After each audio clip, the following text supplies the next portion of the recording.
PIS Televisión y el grupo Publicrea presenta Educación y Desarrollo con la conducción del Dr. Robinson Rodas Ríos y el Dr. Miguel Marcacusco Roca.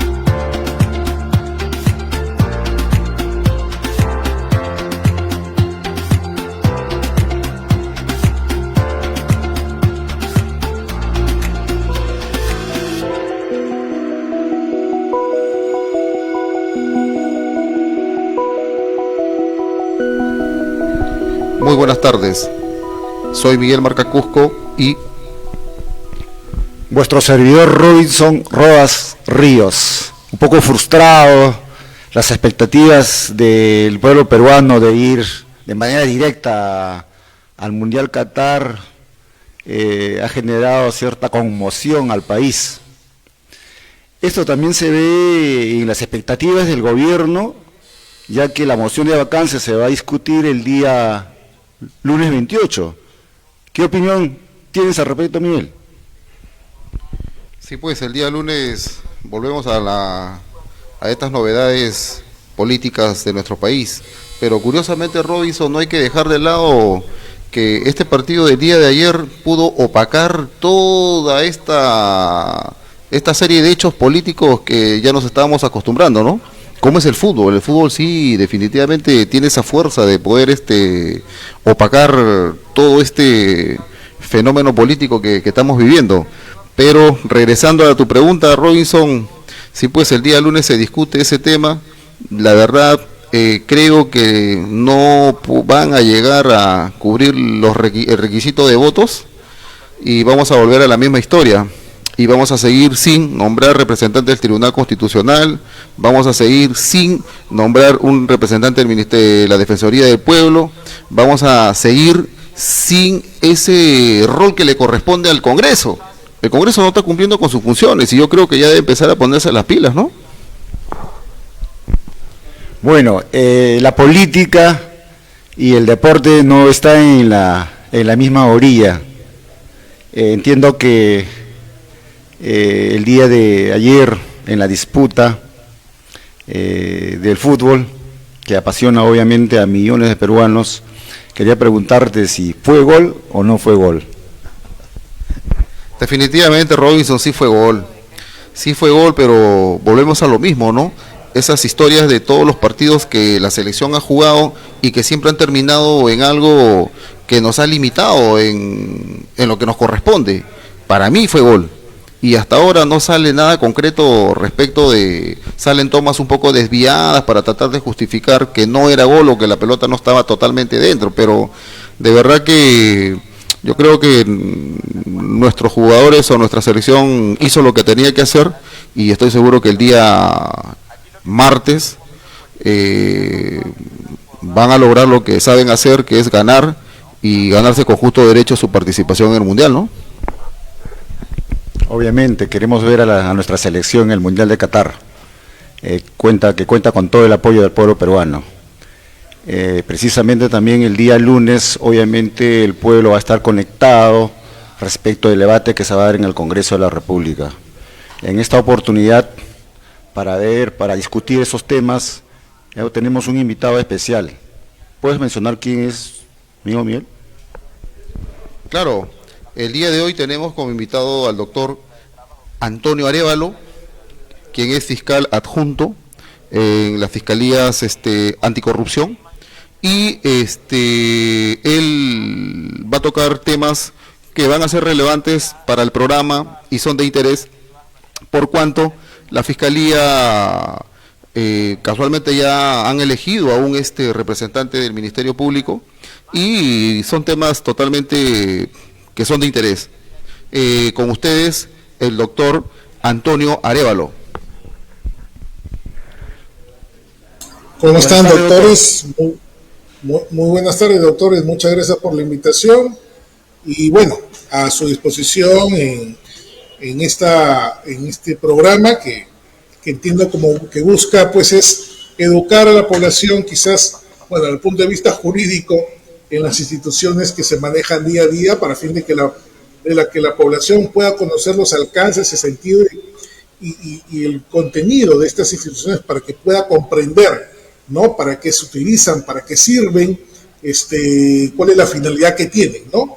Que es una forma también de que la ciudadanía comprenda adecuadamente el sentido de las mismas, ¿no? Y pueda, pues, ante una noticia, poderse formarse el criterio adecuado según las ideas que ella considere pertinentes.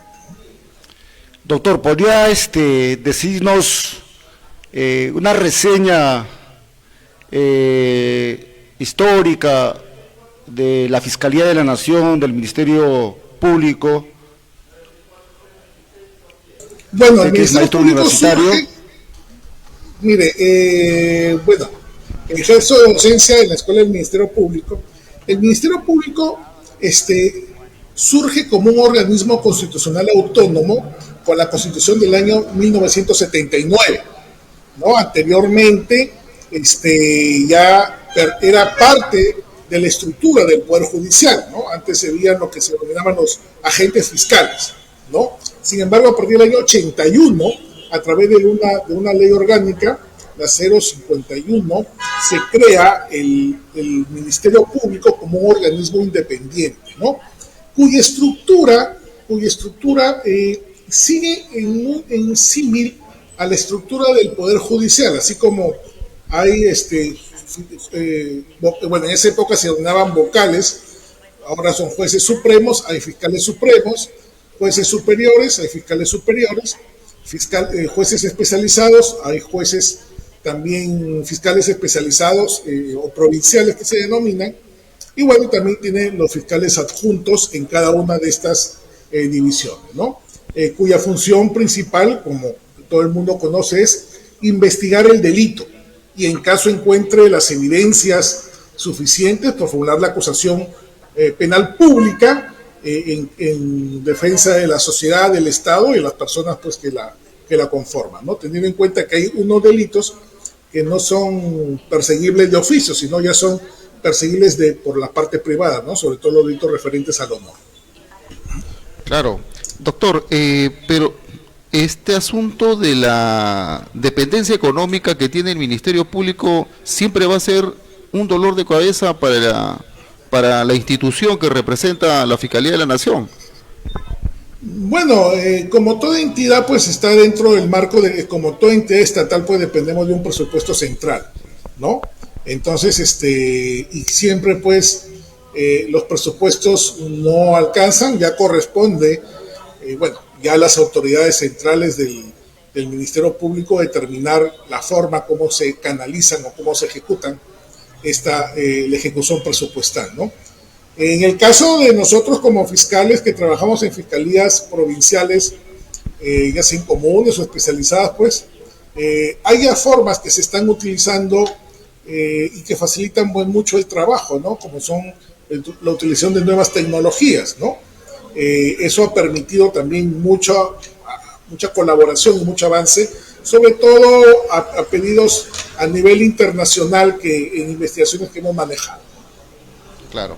Doctor, hay un tema que ha traído nuevamente a la discusión este asunto de la colaboración eficaz y más o menos en síntesis la ex fiscal de la Nación, doctora Echaíz, que preside la Comisión de Justicia, ha puesto sobre la mesa la discusión de este proyecto que fue de un congresista de Podemos en la legislatura pasada, que presentó pidiendo una modificación de la colaboración eficaz. Y curiosamente este asunto de la colaboración eficaz ha resultado ser totalmente uniforme para todos los extremos políticos en el Congreso, dado que los fujimoristas, dado que los oficialistas se han puesto de acuerdo y han votado en uniformidad para poder reformar todos los conceptos vinculados a la colaboración eficaz. ¿Qué opinión le merece este asunto? Bueno, dejando de lado el tema político, que me van a permitir, no voy a discutir, por cuestiones obvias, ¿no? Por la función que desempeño, pero ya desde el punto de vista jurídico quizás hay que decir lo siguiente. La colaboración eficaz, para que la población en la ciudad entienda, es un proceso, ¿no? Así como hay un proceso ordinario donde se juzga a una persona por un delito que puede haber cometido y si al final se encuentra su responsabilidad se le pone una sentencia, la colaboración eficaz también es un proceso, ¿no? ¿Qué es lo que busca? Que una persona que es consciente que ha cometido un delito, y no cualquier delito, porque la colaboración eficaz no se aplica a cualquier delito, sino hay un grupo de delitos a los cuales donde se puede aplicar, y con la finalidad de obtener un beneficio, ¿no? Sobre el mismo, acude al fiscal a fin de decirle, bueno, yo reconozco el hecho que he cometido, pero yo tengo información que puede ser para usted relevante y aportaré los medios cómo se va a corroborar. Una vez que se realice la corroboración, estoy resumiéndolo en lo más breve posible, y que el fiscal considere que sí, que la información que ha proporcionado este aspirante a colaborador es útil, relevante y va a servir para un proceso que está llevando uno o varios procesos, ya sea en la propia fiscalía o en otra fiscalía que también permite la norma, se celebra un acuerdo en que también posteriormente interviene el actor civil, que normalmente son la Procuraduría, y posteriormente este acuerdo relativo a los hechos, a la pena y a la reparación civil, se presenta a un juez, al juez de la investigación preparatoria, a fin de que lo evalúe, porque el juez tiene que evaluar si esa información es importante, relevante y si está debidamente corroborada, y si es así, se le otorgará el beneficio solicitado. Ahora bien, solo yo nada más quería decir sobre esto, que así como ocurrió con la prisión preventiva, que es una figura que se venía aplicando durante muchos años y casi nadie le prestaba atención en la forma como se daba la prisión preventiva, y sino que ya posteriormente, cuando ciertas personas se vieron afectadas de distinta rango o estructura, oposición, recién se comenzaron a preocupar por la prisión preventiva, ¿no? Y se sacaron pues acuerdos, casaciones sobre la misma, ¿no? Porque antes la prisión preventiva se daba y nadie le interesaba, ¿no? Porque nomás se miraba a la gente que cometía delitos, robo, hurtos, asesinatos, ¿no? Ya cuando la prisión preventiva, en los casos de corrupción, ya ha comenzado a chocar a agentes o a personas que tienen una posición económica, a ir, que es lamentable, recién se han comenzado a preocupar por la prisión preventiva. Con la colaboración eficaz, que son dos proyectos, si mal no recuerdo, que han sido, uno que no ha sido aprobado, el tema de la colaboración corporativa, ¿no? Que en una sola colaboración varias personas pueden llevar a cabo la colaboración eficaz. En primer lugar hay que decir que la colaboración eficaz, una de las características que tiene y debe permitírsele, es que debe ser flexible, ¿no? Que los fiscales, y lo digo por experiencia propia, de quien ha manejado o ha participado en más de 15 procesos de colaboración, a veces se nos parametra mucho en el tema de la colaboración eficaz, ¿no? Hay cosas que el proyecto, el 012-2021 y el 565-2021, que son los proyectos de ley que ustedes me han mencionado, que en algunos ya están recogidos en el Código Procesal Penal. El tema de la corroboración de las declaraciones del colaborador. Eso ya está regulado en el artículo 158, inciso 2, que para imponer una medida limitativa o una sentencia condenatoria, la declaración del colaborador debe estar debidamente corroborada. Ahora, en relación a los plazos que se le quiere imponer para que se lleve a cabo la colaboración eficaz, yo ahí tengo mis dudas. ¿Por qué? Porque a veces la colaboración eficaz, y por eso digo que debería ser un poco más flexible, implica solicitar información al extranjero, ¿no? Solicitar el traslado o información de cuentas bancarias de empresas o de bancos que no están pues solamente aquí con los países limítrofes, pueden estar en Hong Kong, pueden estar como ocurrió en los casos de la Baja Jato, que ustedes conocerán muy bien, en otros países, y a veces esa información demora en llegar. Entonces, ponerle que si en 6 meses, que creo que recoge el proyecto, o un plazo similar, es muy limitante, ¿no? Creo que antes se le debe permitir al fiscal que sea un poco más flexible. En relación pues a que debe estar presente el abogado defensor en todas las reuniones, bueno, la experiencia que tengo es que hasta ahora yo no he visto ningún caso en donde se ha amedrentado a una persona para que se acoja a la colaboración. ¿Y por qué? Porque es absurdo pensar eso, porque esto en primer lugar va a ser sometido a la corroboración, a la aprobación de un juez, ¿no? Y posteriormente, si yo pretendo llevar a ese colaborador a juicio con afirmaciones o develaciones muy poco corroboradas o poco sencillas, incluso ni siquiera podrá tener un valor en el juicio para obtener una condena contra las otras personas, ¿no? Entonces, creo que me parece que se está pretendiendo regular sobre la base de experiencias, ¿no? O situaciones particulares que se pueden haber dado y que quizás pueden haber tenido algún defecto, algún exceso o algún defecto, digo, en su desarrollo, pero no por eso se va a tratar de encajonar o limitar bien cómo se lleva a cabo la colaboración eficaz, porque justamente un tema que nosotros como fiscales que vemos todo eso sobre el tema de corrupción, exigimos que se nos dé más flexibilidad, ¿no? Incluso proponíamos a veces en la tipificación de los hechos, entonces cosas que a veces ni siquiera nos han consultado.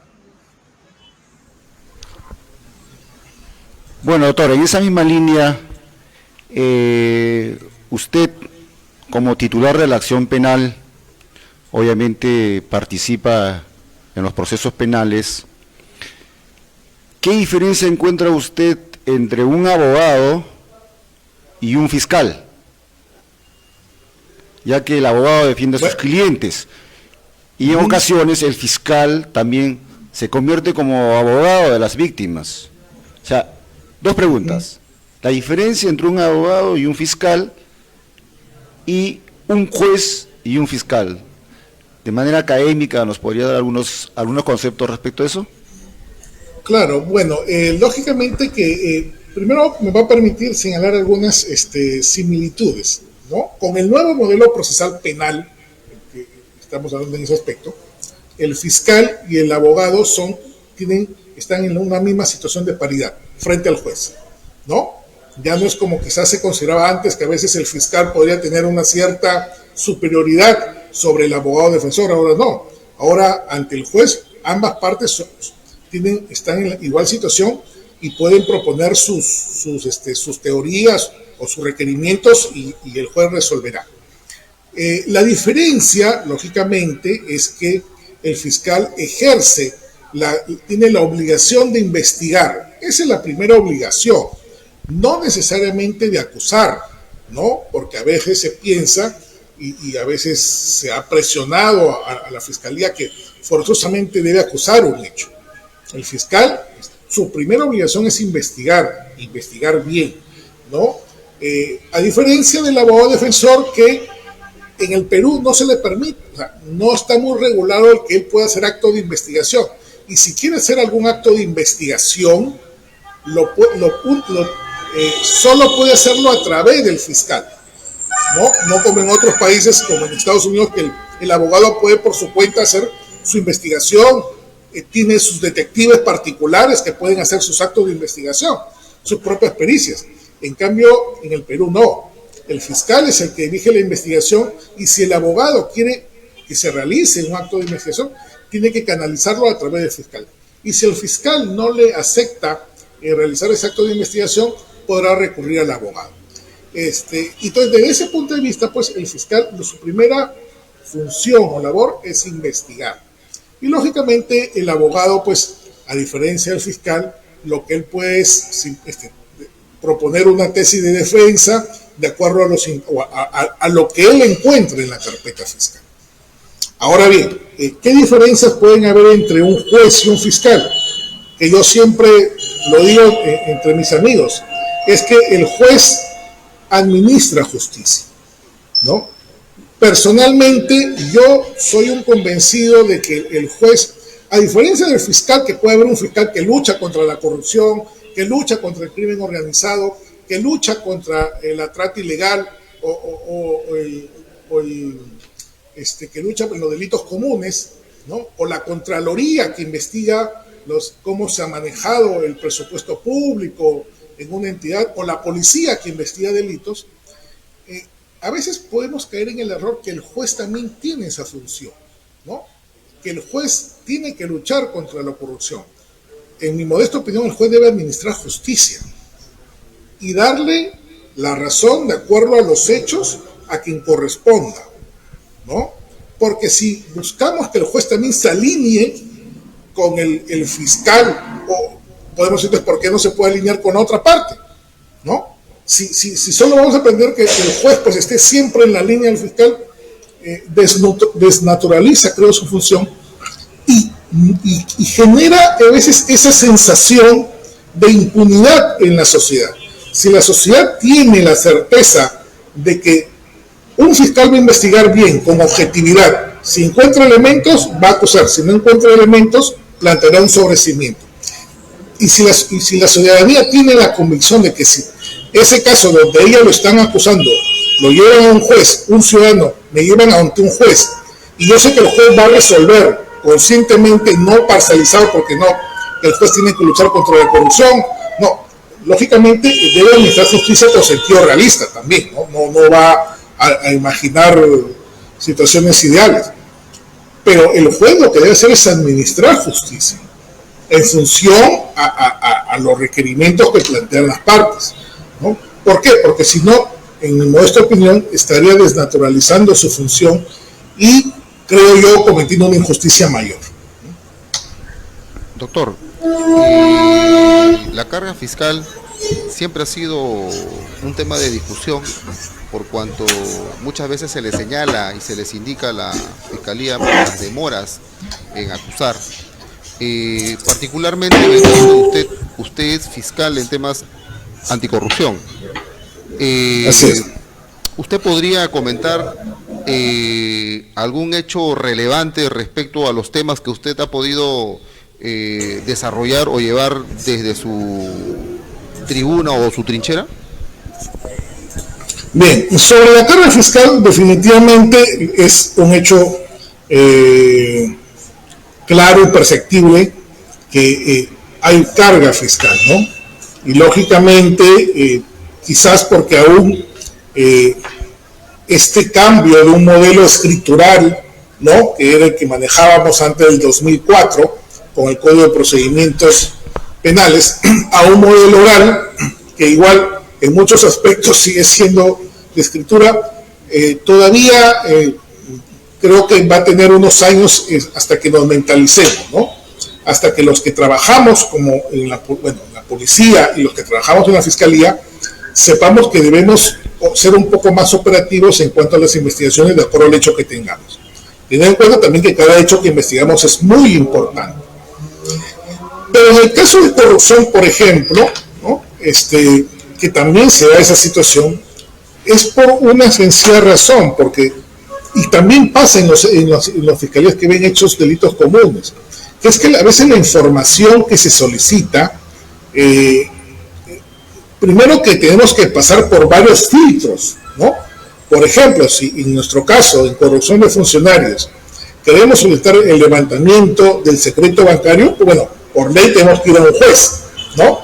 Luego, o tenemos que mandarlo eso a la SBS, quien a su vez canaliza esa información a todas las entidades bancarias y financieras que hay en el Perú. Y eso toma su tiempo, ¿no? Nosotros no es como en esas películas de NCNC que entramos a una computadora, pongo un nombre y ya tengo cuántas cuentas tiene una persona, una tarjeta, dónde la utilizó, dónde compró lo que es. Eso no existe en el Perú. Entonces la información, en un mundo actualizado donde la información es abundante y lo central es gestionar la información que debemos manejar, ese es el problema que existe. Y alguna experiencia que en relación a su pregunta, en un momento se nos informó, por ejemplo, en un caso de corrupción, que un dinero que se había pagado a un presidente regional se había transferido a una cuenta en un país del Asia, ¿no? Nosotros, lógicamente, comenzamos a hacer todos los pedidos a través de la entidad correspondiente de cooperación internacional, que podía demorar 3 o 4 meses. Pero, por apoyo o asesoría de algunas entidades extranjeras, nos contactaron de manera, digamos, directa con ya los representantes, los funcionarios públicos de este país, y que les comenzamos a plantear el problema. Eso que permitió que cuando llegase el requerimiento, la información no llegase de forma inmediata. Y quizás un trámite que pudo haber demorado 6 o 7 meses, en 2 meses ya teníamos la información de registros públicos de la empresa, de una empresa en ese país, el levantamiento que habían hecho ellos en el banco de ese país, de la cuenta de esa empresa, y toda la información ya nos llegó de manera inmediata. ¿Eso por qué? Porque justamente buscamos canales para contactarnos y explicarles el tema, pero claro, respetando siempre el procedimiento que establece la norma, ¿no? Pero claro, también uno como fiscal también tiene que agenciar de formas de buscar cooperación, porque como le decía, la información es abundante, es bastante, entonces hay que saberla gestionar. Entonces, eso es no todos, de los puntos en que, por la cual creo que se pudo trabajar adecuadamente este caso, ¿no?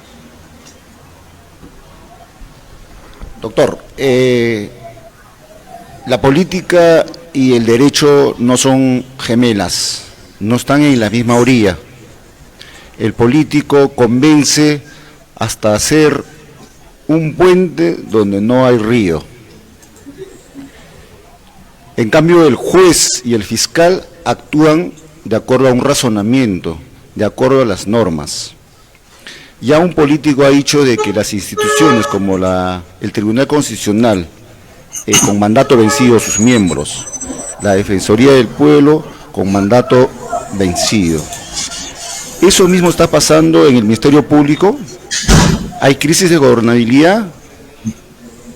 Sé que usted no puede dar una opinión política, pero sería también necesario con la valentía decirnos si hay esa crisis redunda ahí en el Ministerio Público.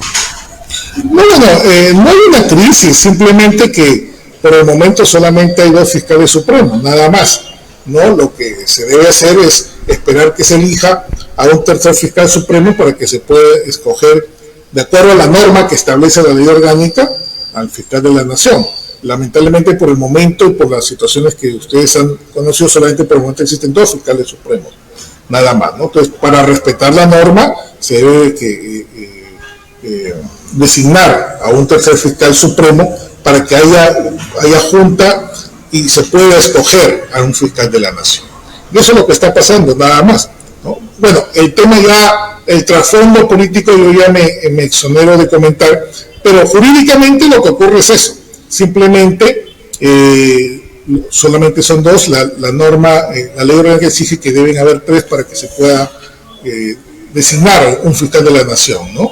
Y creo que, eso ya las autoridades supremas ya verán cómo se canalizará ese punto. Así es, doctor. Doctor, más bien ha sido un gusto tenerlo como invitado, más bien lo comprometemos para unas próximas invitaciones. Hay tantas cosas que usted nos puede ilustrar y puede ilustrar al público, y desde ya lo comprometemos. Muchas gracias, doctor. No, muchas gracias a ustedes y espero que les vaya muy bien en su programa, que creo que es de mucha ayuda para que, como decía al inicio, la gente, la ciudadanía, conozca bien el sentido de las instituciones y pueda entender cómo funcionan y cómo actúan. Muchas gracias, muy buenas tardes. A usted, muy amable, gracias. Así es, Robinson, ha sido bastante didáctica la explicación de nuestro amigo el doctor Arévalo. Sí, tiene mucho que comentar al respecto. Es una institución autónoma, ¿no? Persecutor de los delitos. Sería importante, invitar para la próxima o el próximo programa, ¿no? Así es, Robinson, más bien hacemos un corte.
Bueno, continuando con nuestro programa, tenemos un invitado, al doctor Justo Solís Fonseca, maestro universitario de amplia experiencia, ha sido 3 veces decano de la Facultad de Ingeniería Electrónica e Informática, ha sido vicerrector académico, ha sido rector de la universidad, interino de la Universidad Nacional Federico Villarreal, un hombre de mucha trayectoria, de mucha experiencia.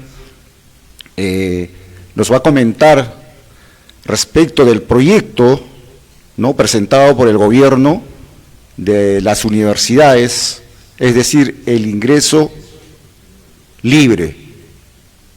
Dentro de su experiencia, ¿qué nos podría decir el distinguido profesor universitario? ¿Qué requisitos se debería cumplir para que los estudiantes apenas culminan su etapa escolar de secundaria y tener acceso a las universidades públicas? ¿Y por qué no decirlo también a las universidades privadas? ¿Qué comentario nos podría dar, doctor? Ante todo, muy buenas tardes, estimados doctores Robinson Rodas y Miguel Marcacusco, así también como agradecer la invitación de B y S Televisión. Con respecto a la pregunta que me ha planteado el doctor Robinson Rodas, el modelo emblemático de ingreso libre a las universidades son precisamente las universidades argentinas, desde hace mucho tiempo. Este ingreso libre en ese país democratizó la universidad, abriendo sus puertas a los diversos sectores de la sociedad argentina. En ese sentido, en nuestro país, desde la campaña presidencial del 2021, se planteó el ingreso libre a las universidades.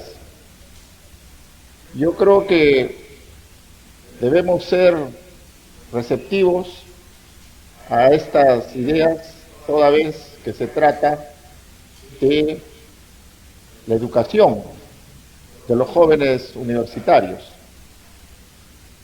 La cantidad de estudiantes universitarios en el Perú no llega ni siquiera a 1 millón de estudiantes. Entonces, me parece que no nos podemos alarmar de que los alumnos ingresen a las universidades, ¿no?, sin el examen de ingreso. Las universidades toman su examen de ingreso, una prueba, y ahora se está acostumbrando a tomar 2 pruebas. Pero yo creo que esa evaluación no se compara con el rendimiento académico y los cursos que ha aprobado el estudiante durante los 5 años de su secundaria. En ese sentido, como la implementación de este proyecto tiene que ver siempre con las restricciones presupuestales, ¿no es cierto?, de un Estado, entonces dicha implementación no sería de manera automática, ingreso libre para todos, sino tendría que hacerse de una manera progresiva, donde la planificación tiene que jugar un rol fundamental, dado que se tiene que sincronizar las necesidades de nuestros jóvenes por estudiar una carrera profesional con las capacidades que tienen los centros superiores de estudios, concretamente las universidades, en cuanto a infraestructura, en cuanto a docentes, en cuanto a equipamiento, etcétera, etcétera, una serie de recursos que se requiere para llevar a cabo, bajo los estándares de calidad, la enseñanza universitaria. En ese sentido, yo creo que podemos asumir una solución de compromiso, en el sentido siguiente, de que el ingreso libre sea sin ningún tipo de restricciones para todos los estudiantes que en las escuelas públicas o en las escuelas privadas, particulares, han ocupado los primeros y segundos puestos. Nosotros sabemos que la UGEL, ¿no es cierto?, correspondiente, del sector correspondiente, dirige, ¿no es cierto?, o administra los centros educativos, tanto públicos como privados. En ese sentido, no habría ningún problema con tener la base de datos de los primeros y segundos puestos que egresan de la secundaria. Entonces, ellos deberían ingresar sin ningún examen a las universidades, vale decir, el ingreso libre. No solamente a las universidades públicas, sino a las universidades privadas también. Aquella universidad y aquella especialidad donde el joven peruano, egresado de secundaria, elija. En el caso de las universidades privadas, que potencialmente pueden ser elegidas por nuestros jóvenes egresados de la secundaria, obviamente el pago de la enseñanza y otros derechos correría a cargo del Estado.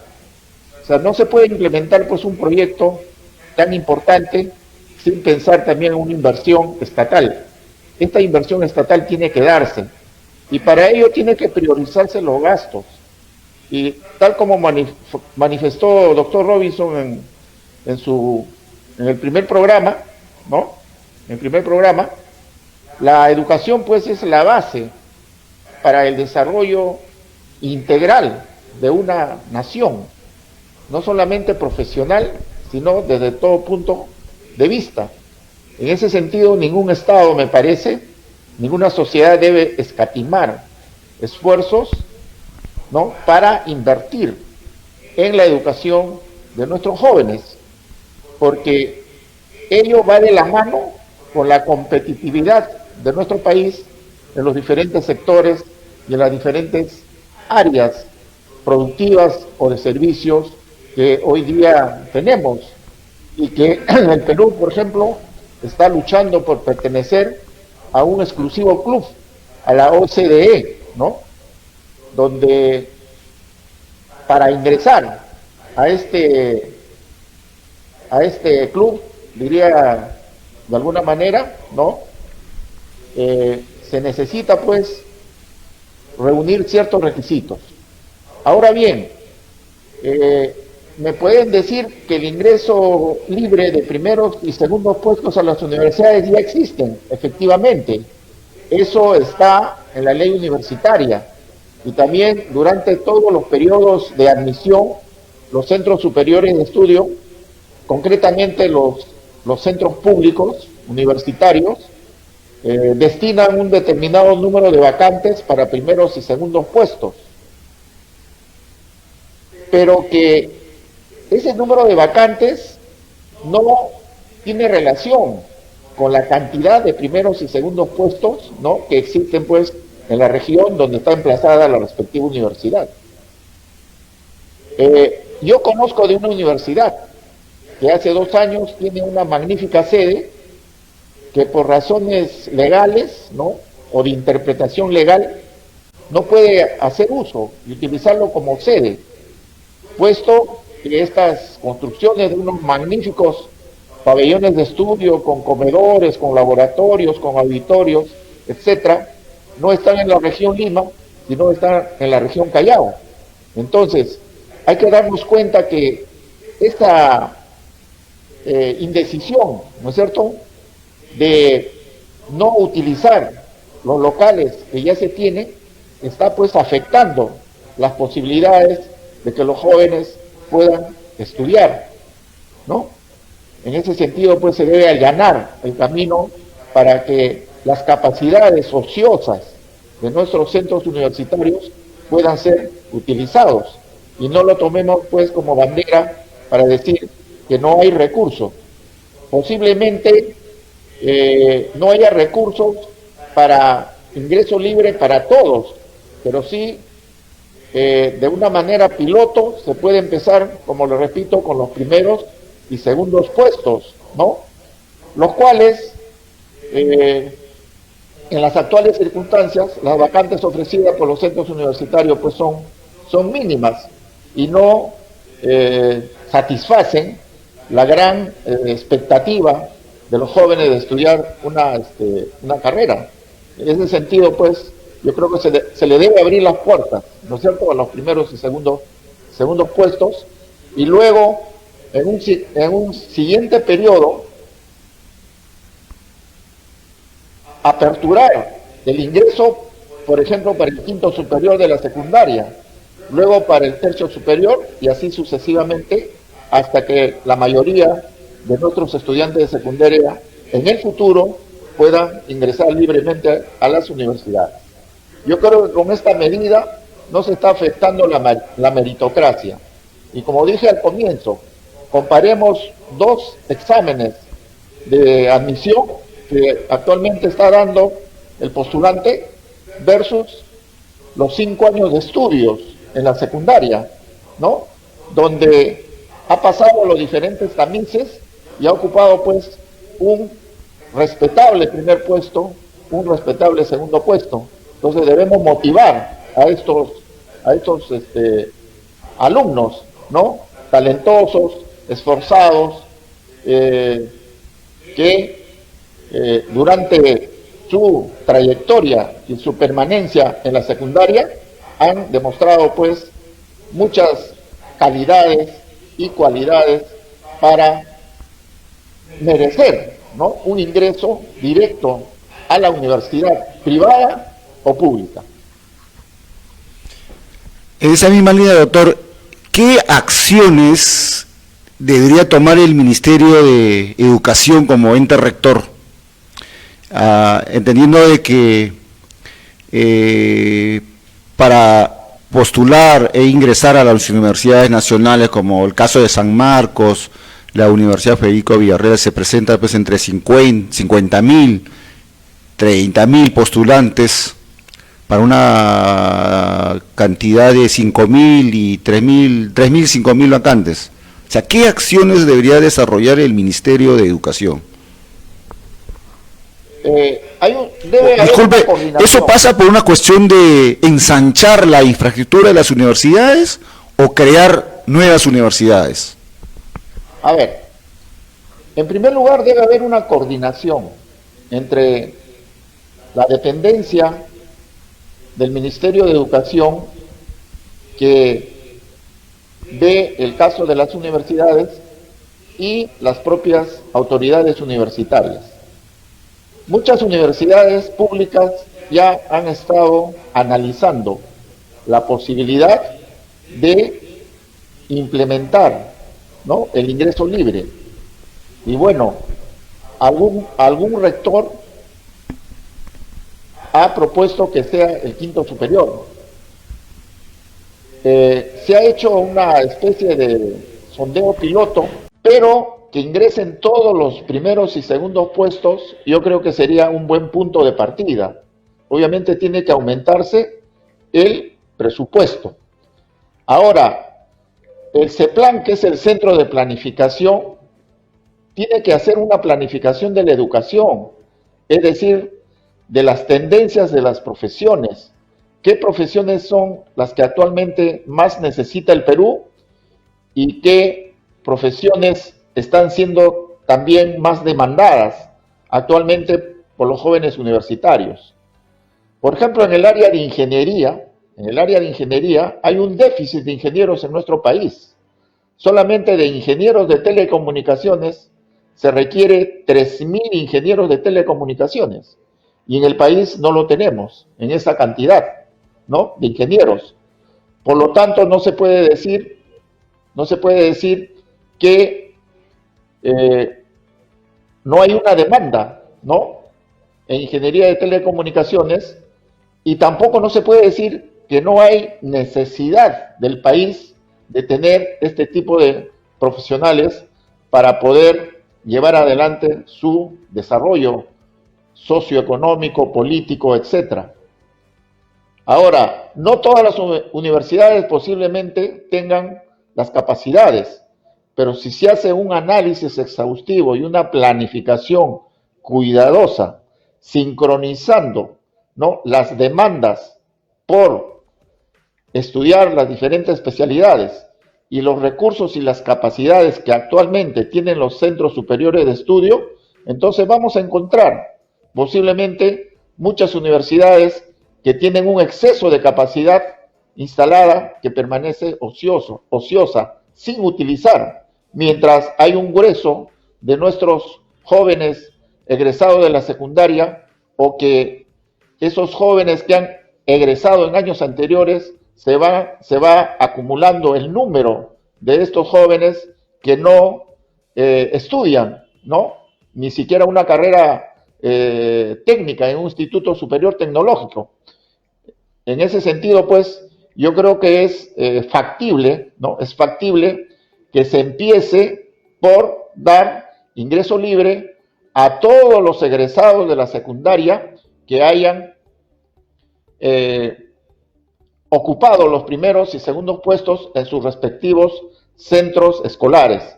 Obviamente se tiene que poner algunas restricciones. Por ejemplo, solamente sería una vez, ¿no?, el ingreso libre. Si el joven quiere ingresar a una nueva carrera, entonces tendría que dar examen, ¿no? Ya no se beneficiaría del ingreso libre por segunda vez, sino solamente por primera vez.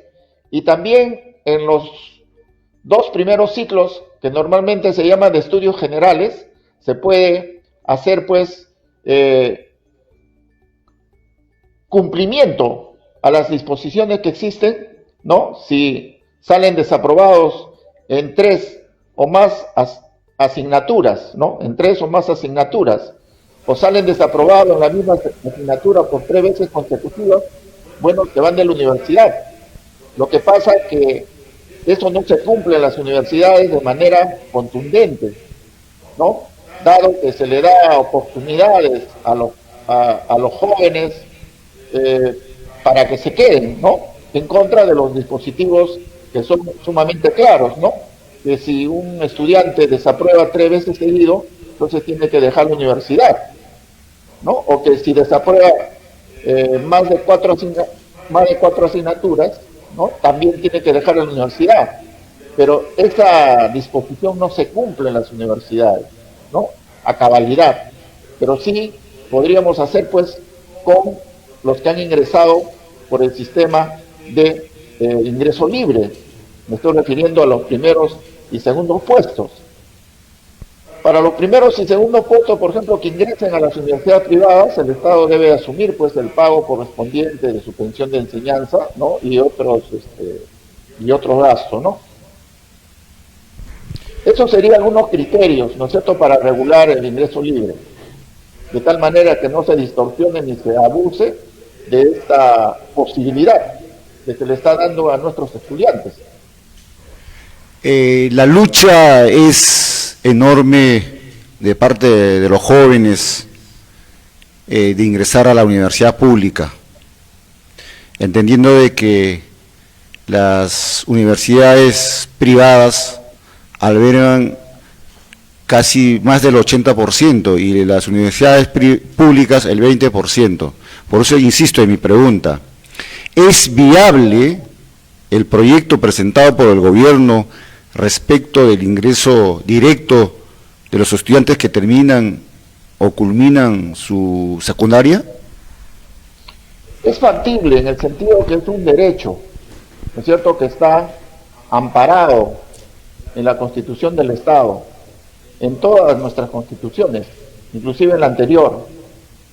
Lo que hay que hacer es implementar, ¿no?, ese derecho, sincronizando la demanda por los ingresos versus los recursos y las capacidades que tienen las universidades, y obviamente los recursos que pueda aportar adicionalmente el Estado para poder albergar, ¿no es cierto?, a más estudiantes dentro de sus respectivos claustros universitarios. Doctor Solís, en sus propias palabras, primeramente se reconoce que hay un derecho que existe, para todas las personas que quieran acceder a la universidad pública. Pero en ese propósito de implementar, evidentemente va a tomar un tiempo y depende mucho del presupuesto que el gobierno pueda asignarles. En todo caso, no sigue siendo violatorio en sus derechos de las personas que quieren acceder a la universidad pública, por cuanto esa implementación, ¿cuánto demoraría para que estas personas puedan accederlas?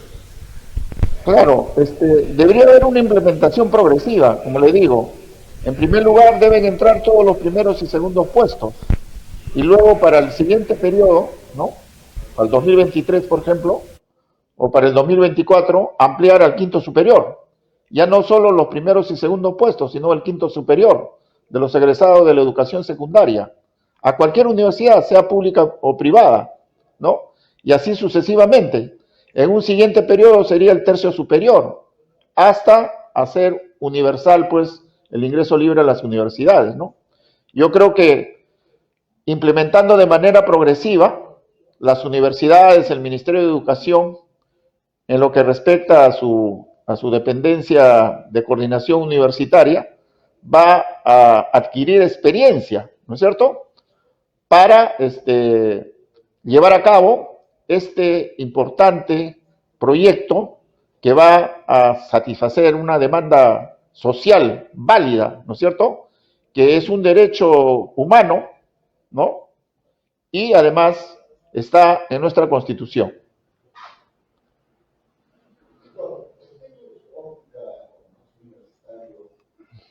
Es necesario el fortalecimiento, ¿no?, de la educación escolar, porque los alumnos llegan en pésimas condiciones a la universidad, porque las clases que imparten, pues obviamente en la secundaria no están completo. Entonces los alumnos llegan pues con menos capacidades a la universidad. Entiendo que también esto pasa, que se le remunere bien a los maestros. Y el aumento del presupuesto, ¿no?, del Estado respecto a esto, ¿no? ¿Qué opinión nos daría al respecto? Excelente pregunta. O sea, sería pues todo un cambio en el sector educación, desde el nivel básico, ¿no?, la secundaria y la educación superior, ¿no? Eso sería pues la solución. En cuanto a que los egresados de secundaria, me estoy refiriendo al total de los egresados de este nivel, con respecto a su nivel, ¿no es cierto?, de conocimientos, se puede optar pues por implementar los denominados colegios mayores, ¿no?, que yo creo que ha tenido un buen suceso y una buena experiencia, el único colegio mayor que tenemos en el Perú, ¿no?, y extenderlo pues a las regiones. Nosotros no podemos olvidar, ¿no?, o ignorar que las regiones tienen recursos para implementar colegios mayores. Entonces, los egresados de los colegios mayores sí podrían ingresar directamente a las universidades, ¿no? El total de egresados de los colegios mayores, porque tenemos la seguridad que han sido bien preparados, bien formados durante, digamos, sus años de estudio. Doctor, pero ¿eso no sería discriminatorio? En cuanto a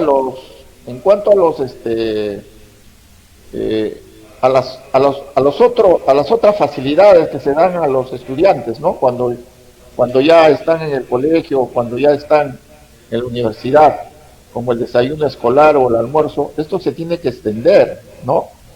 Yo, por ejemplo, estudié becado en el Colegio Nacional Nuestra Señora de Guadalupe, la secundaria, porque fui el mejor alumno de la primaria en mi centro educativo, una escuela prevocacional de varones, ¿no? Y ahí teníamos pues almuerzo, teníamos desayuno, teníamos cena, dormitorio, ¿no? Y de primera, ¿no? De primera, ¿no? Un almuerzo con entrada, con sopa, con segundo, con postre, con todo, ¿no? No solamente un plato completo. Y eso se hacía en el Colegio Guadalupe y en los años 60. Entonces, ahora con mayor razón, ¿no? Se debe implementar ese tipo de facilidades a nuestros alumnos, porque nosotros sabemos, pues, que los que estudian en la mañana, por ejemplo, vienen con un mal desayuno a sus escuelas. Inclusive los mismos alumnos universitarios vienen con un mal desayuno o simplemente no han desayunado. Y obviamente en esas condiciones, pues, no pueden asimilar o no pueden aprovechar las enseñanzas, ¿no?, que reciben dentro de sus respectivos centros, ya sea secundarios o universitarios, ¿no? Eso es muy importante, ¿no? Lo mismo que la salud, ¿no? Lo mismo que la salud. Claro. Además existe, pues, beca 18, ¿no?